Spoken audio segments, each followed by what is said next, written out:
유튜브로 이기는 박정희 전기 11권 마탄의 사수 최태민이란 골칫거리.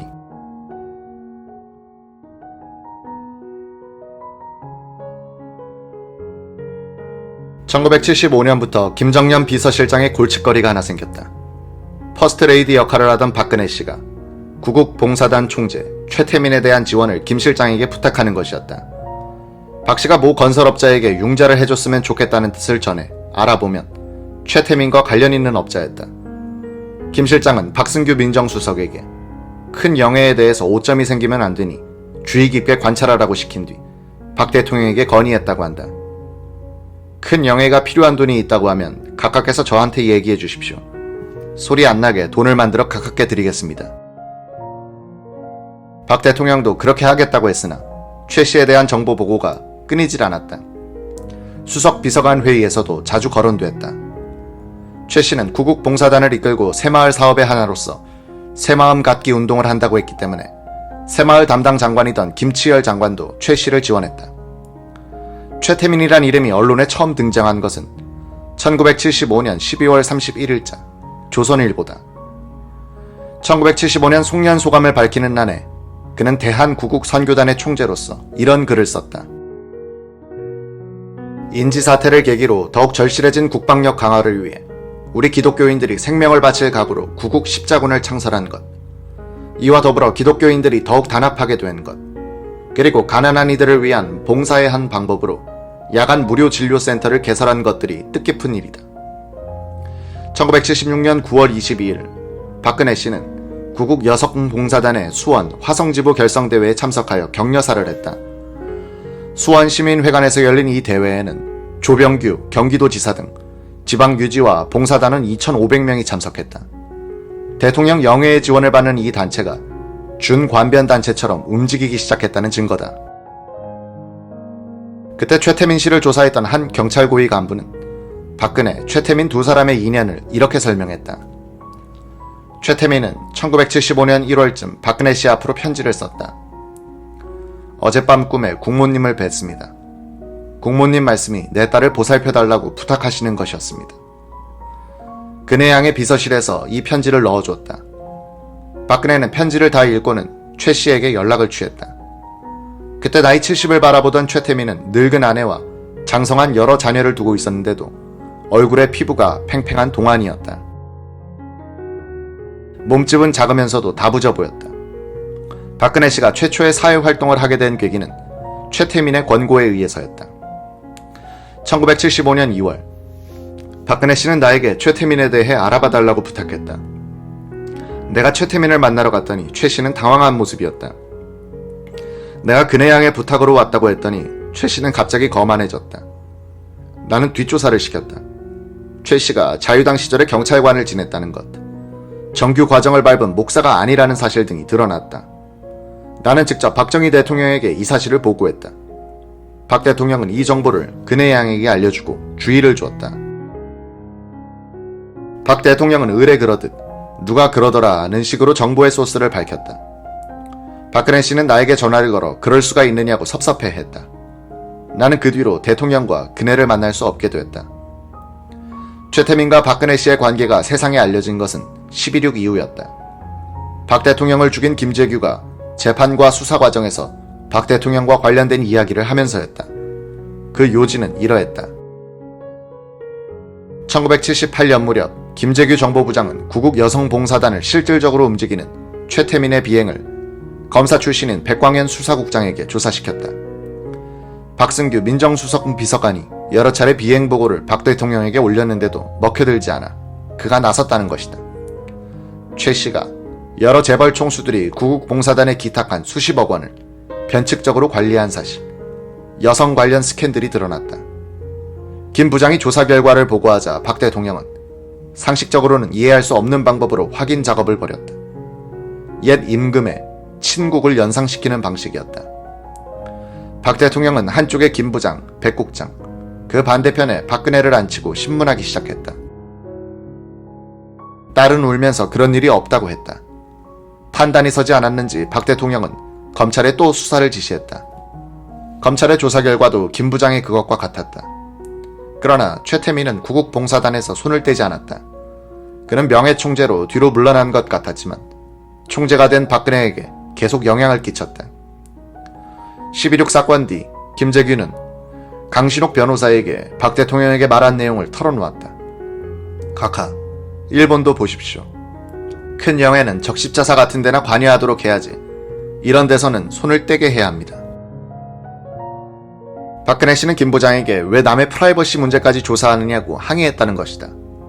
김 부장은 공정하게 조사했고 돈이 필요하면 내가 주겠다면서 제발 손을 떼도록 부탁했다고 한다.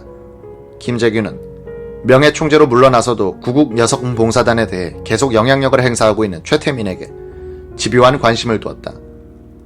1979년 5월에 최 목사가 계속해서 대통령 큰딸에게 영향력을 행사하고 있다는 보고가 들어오자 그자는 백해 무익한 놈이다. 교통사고라도 나서 죽어 없어져야 할 놈이다 라고 화를 냈다고 한다.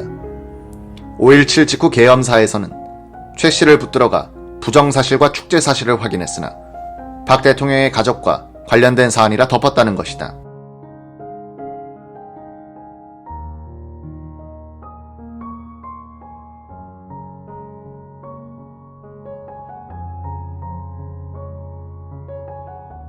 김재규의 범행 동기를 수사한 한 관계자는 김 부장은 이 사건 처리로 대통령에 대해 실망했고 존경심이 약해지기 시작했다. 이 사건이 시의 동기의 하나다라고 했다. 박근혜 씨는 지금까지 일관되게 최 씨를 전폭적으로 변호하면서 그에 대한 부정적인 정보는 음해라고 말하고 있다. 이제부터는 증거를 찾아 나서야 한다. 선의원 당시 공보비서관은 자신의 업무가 아닌데도 박근혜 씨의 일을 돕고 있었다.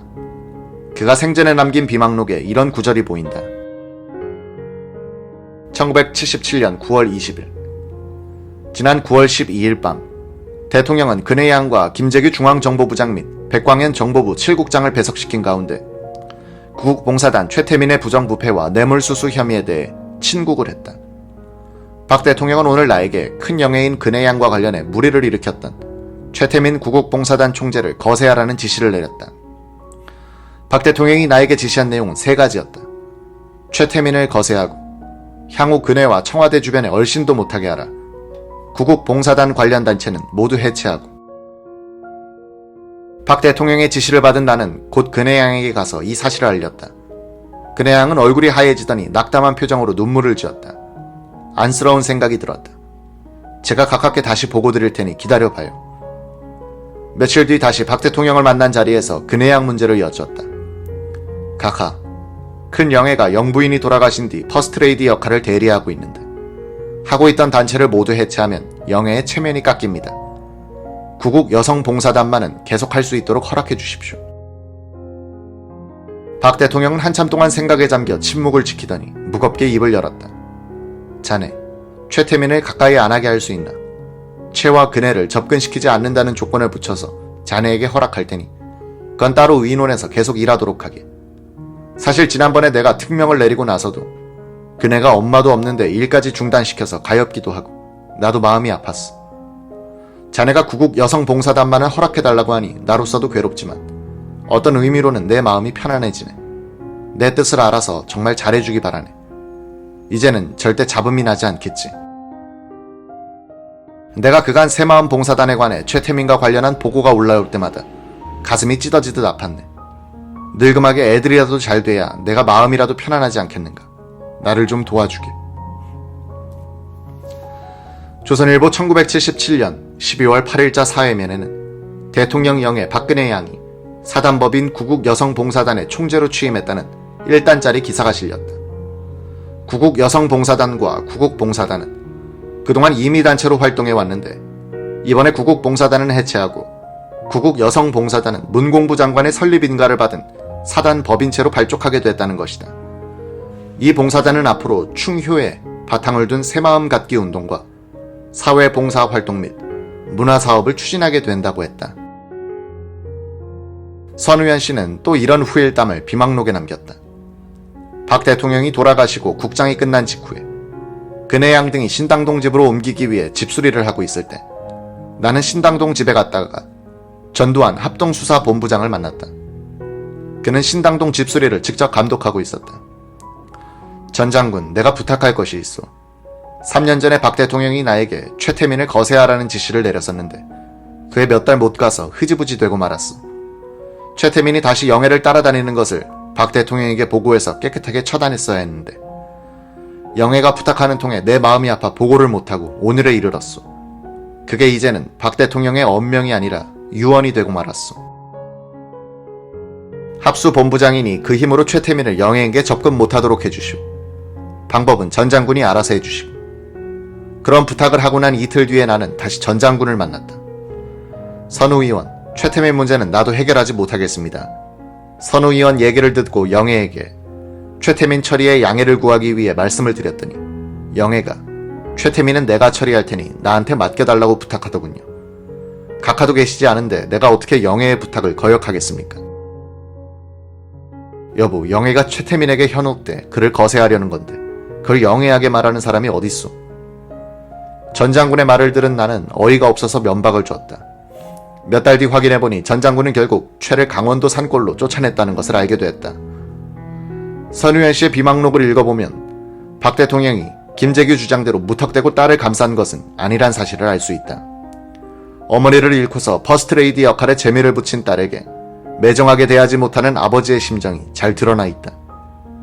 이 비망록의 정확성을 알아보기 위하여 대통령의 친국이 있었다는 1977년 9월 12일자 대통령 면담록을 찾아내 확인했다.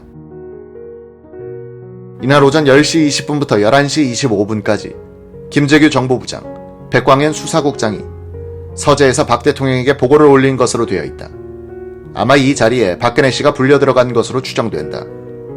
면담록에 따르면 오전 11시 25분부터 10분간 김재규 정보부장이 따로 박 대통령에게 보고했고 이날 오후 5시 35분부터 20분간 또 박 대통령을 만나고 갔다. 이 문서는 문제의 친국을 확인해주는 유일한 증거물일 것이다. 전두환 당시 대통령의 가장 가까운 측근이었던 허화평 씨는 5공화국 초기에 새마음 봉사단을 해체하는 일을 맡았다고 한다. 그는 박근혜 씨를 찾아가 우리는 박 대통령의 명예를 지켜드려야 하는데 새마음 봉사단이 대통령의 명예에 누가됐다. 그러니 이를 해체시키는 것을 양해해달라는 취지로 통보했다고 한다. 박 대통령 시절 정보기관에 몸담았던 사람들은 박 대통령이 정보부의 보고를 왕주시대의 친국식으로 처리한 데 대해서 이해할 수 없다고 평한다. 박근혜 씨는 최 씨에 대한 어떤 비판에 대해서도 음해론이라며 그를 철저하게 옹호하는데 이는 다른 객관적인 증언들과 부합되지 않는다. 우선 당시 퍼스트레이디 역할을 하고 있던 박근혜 씨에 대해서 음해할 만한 세력이 없었다. 정보부도 비서실도 대통령과 딸을 아끼는 마음에서 직언을 했다고 봐야 한다. 다만 최 씨를 둘러싸고 있던 사람들 사이에 갈등이 빚어져 상당히 과장된 정보가 올라갔을 가능성은 있다. 박근혜 씨는 최태민 씨가 하려던 게 모두 좋은 일 뿐이니 다소 문제가 있다 하더라도 떠들 일은 아니다라는 식으로 매우 주관적 판단을 했을지 모른다.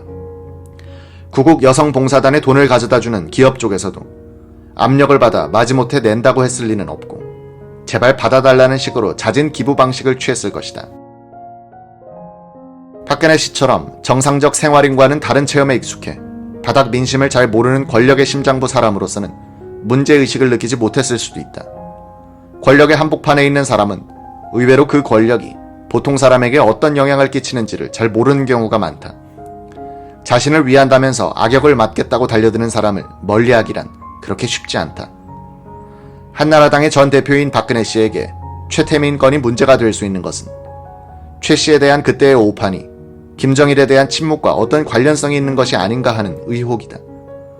2002년 당시 한나라당을 탈당한 박 의원은 김정일이 내준 특별기를 타고 가서 그를 만났으며 판문점을 통해 돌아왔다. 파격적인 특별 대우였다. 이후 지금까지 박 대표는 김정일에 대한 비판을 한마디도 하지 않고 있다. 책임자인 김정일을 비판하지 않고서는 북한 정권의 비행도, 노 정권의 굴욕적인 대북 정책도 견제할 수 없다. 국민행동본부는 광고를 통해서 어머니를 죽인 원수와 만나 오누이처럼 사진을 찍고 와서는 한나라당까지 끌고 들어와서 김정일에 대해 침묵하도록 하고 노 정권의 대북 정책 비판도 포기했다고 비판한다. 김정일은 박 의원을 만난 자리에서 박 대통령을 칭찬했고 국립묘지에 가서 묘소에 참배하고 싶다는 말까지 했다고 전한다. 최태민과 김정일에 대한 박 대표의 납득하기 힘든 태도는 20대 처녀의 몸으로 퍼스트레이디 역을 했던 사람의 인간 본성과 세상 물정에 대한 순진한 오판 때문인가? 최 씨에 대한 오판이 박 대통령의 운명에 다소간의 영향을 끼쳤다고 하더라도 국가적인 사안은 아니었다. 체제 수호 정당을 자임하는 거대 야당의 유력자인 박 씨의 현재 진행 중인 김정일에 대한 오판과 침묵은 국가적 문제다. 대한민국 수호 세력의 챔피언이 되어야 할 자리에 있는 사람이 민족 반역자에게 침묵함으로써 구국운동이 결정적 장애를 일으키고 있기 때문이다.